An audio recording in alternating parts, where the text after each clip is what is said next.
everyone, it's Erica with Craftinated, and today I'm going to be showing you guys a craft I've been doing for my craft fairs. This is not my idea. I followed the tutorial from Amber at Lyric Lover Crafts, and I showed a couple of them that I had made when I was killing that, or trying to kill that summer kit from Echo Park. So I went to Bath and Body Works and I got a lot of these little cute hand sanitizers. So I bought most of these when they were on sale for one for $1, but they are typically $1.95 a piece. So I'm going to use some of these really I'm going to use this really cute Halloween themed one, and I'm going to show you guys some of the ones I've already made real quick, and then we'll go through on how to use this to make a really cute craft. So here's one that I have made already. It says spooky on there with a couple of ghosts, and they have googly eyes. I'm not sure if you can see that. And then it has this really pretty iridescent spider web pattern on the paper. So on the inside of here is one of these really cute hand sanitizers, and they just go right back in, cute little bow at the top, and I just think they look adorable. So I made a few already going with the Halloween theme, and I also made some fall ones, and I made a couple of regular ones, like anytime ones, and I made some Christmas ones, all for my craft shows. But I want to show you guys my Halloween one since that's the next one coming up. And then I'm going to go ahead and make one. But aren't these just so adorable? I love them. This one says Happy Halloween. This one says In All Things Give Thanks. That's more of one of the autumn ones. And then this one says Delicious but Deadly, and it has like a candy apple on there. So these are all of the ones I've made so far. And then we'll go through on how to make one. So the items that you'll need to make this, you will need a scoreboard, you will need a paper cutter.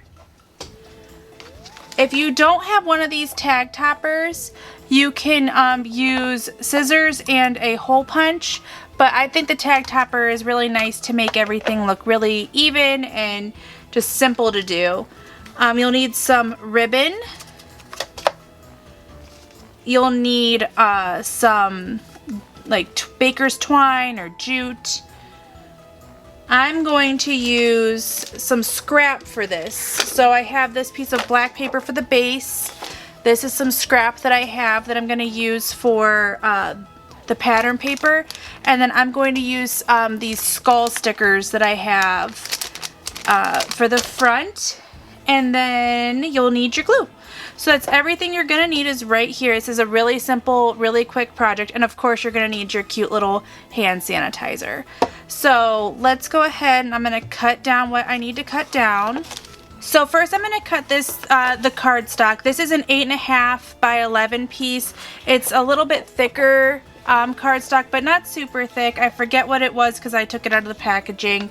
But I'm going to cut this at 10, and the best thing about this is you can really like mass produce these. You start doing all of your bases, and then you just cut down your pattern, and then you can make a lot at once.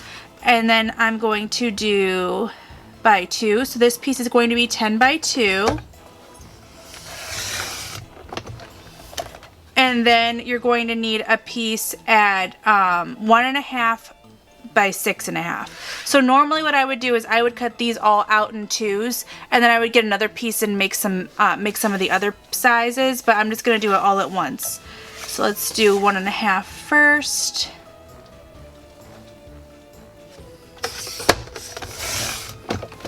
And then we're going to do 1.5 by 6.5.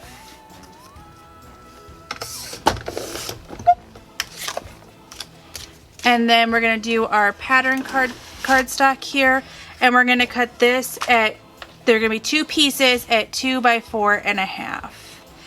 So when I was going through my scrap, I just had a piece of 2 by 9 piece of paper, and I just made sure that it fit that template, and I brought a lot of my scrap out to make these because it uses such a small amount of paper. It's really good for using up your scraps. So these are scraps I had from Halloween last year.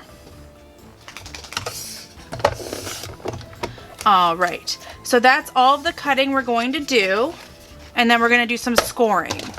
So for the bigger piece that's 2 by 10, we're going to score this at 4.5 and 5.5. So 4.5 and 5.5. And then this smaller piece, the one that is 1.5 by 6.5, you're going to score at 1.5, 2.5, 4, and 5. And that's all the scoring we're going to be doing. This project goes super fast. I love it.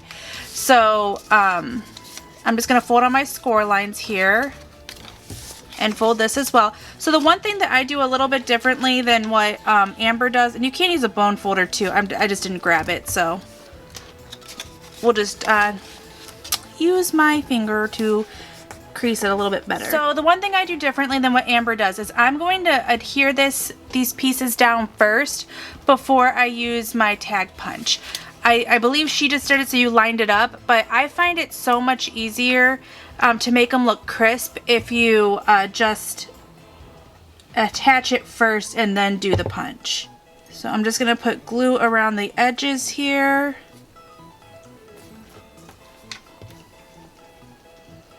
And then down the middle.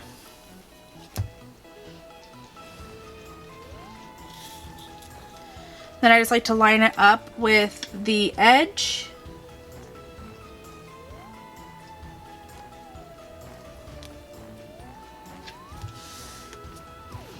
And just press it down.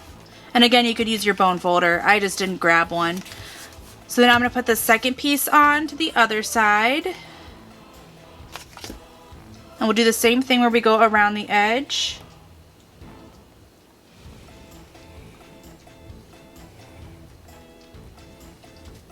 And down the middle.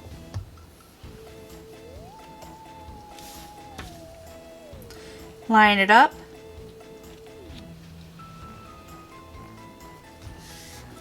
And glue it down. So that is the base of our little holder. So the box, you're just going to fold it over and glue this flap to the other flap. It doesn't matter which side you do.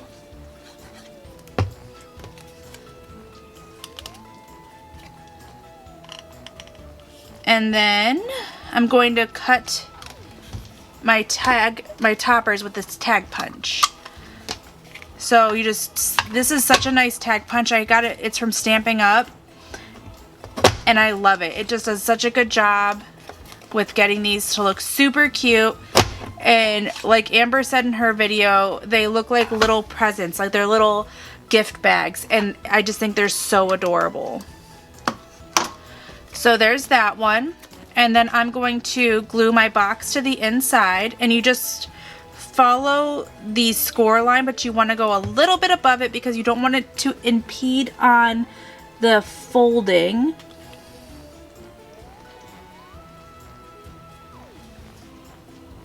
All right.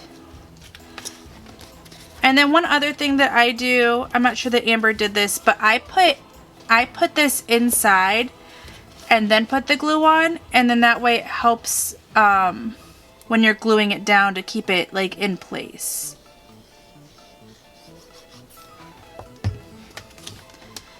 And then you just flip it up. Make sure it lines up, and I just press like onto the hand sanitizer basically. So that is the base of that. So we're gonna put our hand sanitizer back in there. I forgot to say you will need scissors too to cut the ribbon. So I'm just gonna put the ribbon through. And I don't like to cut the ribbon until I have it tied on. It's just a personal thing. I like to make sure that I don't like to waste ribbon, so I feel like if I cut it first and I make a mistake, then sometimes you have to throw the ribbon away, and I don't like doing that. So I'm going to wait to cut it, and I'm going to take my baker's twine and slide it underneath, and then tie this into a knot. And I put something heavy on the ribbon to hold it in place. That's just something I always do when I'm by myself. Sometimes if I have my husband here, he helps me tie my bows sometimes. But the heavy thing can work too. And then I'm going to trim my ribbons. So I'm going to go down this way. And then we're going to go up the other way. And then that's that part. And then we're going to cut this. Oh, not cut this. We're going to tie this one into a bow. And I did a double knot here. Sorry, I didn't say that.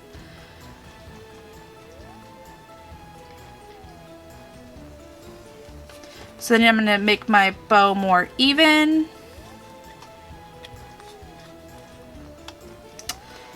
And then I just bring it down and cut them so they're kind of short and cute, because this is a tiny little gift bag, so you don't want a long piece of ribbon.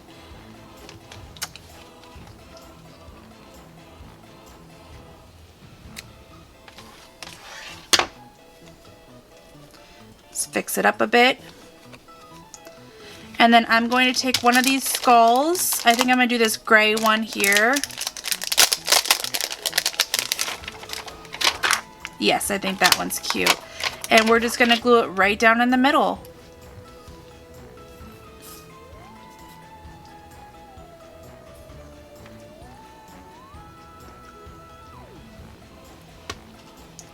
And again, I like having the hand sanitizer inside. It helps with trying to glue this embellishment down on the front. So now the embellishment could be anything you want. You could do a stamped sentiment. You could do something popped up on foam squares. I liked using either the 3D stickers or like pieces of chipboard. Amber in her video used the chipboard, but I do kind of like the look of like the stickers. It does give a little bit something more, I think, for some of them. But then that's it, and you have this cute little hand sanitizer favor to sell at your craft fairs. I found some packaging that kind of works for them. So this is what it looks like. It is the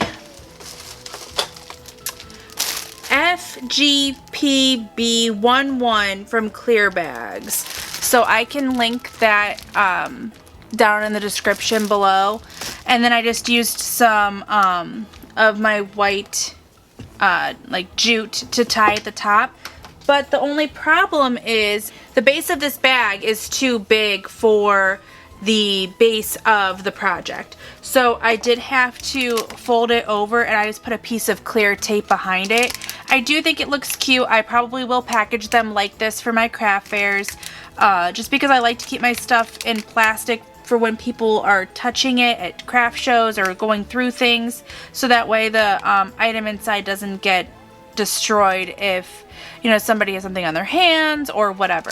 So that is how I will probably package all of these up, and that's basically it. And I will link down in the description below my Amazon store. My Amazon store, I'll have some of the items I used linked in there, like the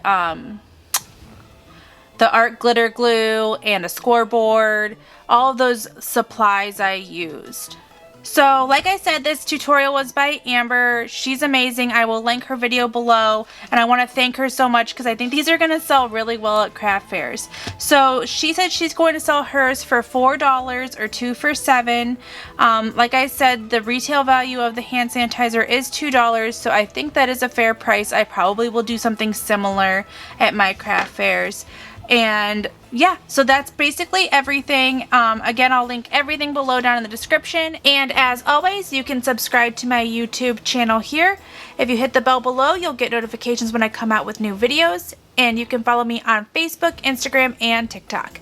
Thanks so much for watching. Have a wonderful day. Bye.